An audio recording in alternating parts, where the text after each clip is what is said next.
the council is supposed to appoint a new leader and decide amongst themselves. It's hard to see how President Trump can interject himself into that. The best effects that the United States appear to be able to create is on the ground, going after the drone launchers, the missile launchers, the sort of headquarters of the security forces in Iran, because that's a way to sort of lift the lid off the population. And President Trump, Pete Hegseth as well, have talked about the population of Iran being able to come out on the streets. So getting rid of the security services, a very big, complicated, maybe impossible scale job to achieve from the air, that seems to be underway.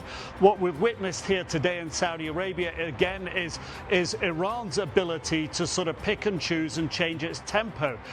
There were a lot more strikes around Riyadh last night than we've seen recently. 3 ballistic missiles were intercepted on the way to the Prince Sultan Air Base, important air base just outside of Riyadh. There was a drone that was intercepted a couple of hours later in the east around energy facilities. Around about that same time, a cruise missile was intercepted near that important air base, and then several more salvos of drones around Riyadh, possibly around that air base.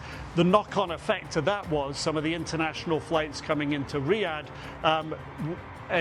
didn't arrive. Now, it's not quite clear if it was that intense missile activity, but there was a knock-on effect on the ground. And we've been at the airport today talking to people who've been trying to get out of the region. I talked to people that have driven 13 hours from Kuwait to get to Riyadh, to get on a flight back to Europe. I talked to a young Spanish couple who'd driven 8 hours from Kuwait, again, to get on a charter flight out of Riyadh. So Riyadh is a hub for people exiting the region, but what we've seen Iran do overnight is effectively have an impact, it appears, on the air services operating out of here. Most of them are running, but there was a blip overnight.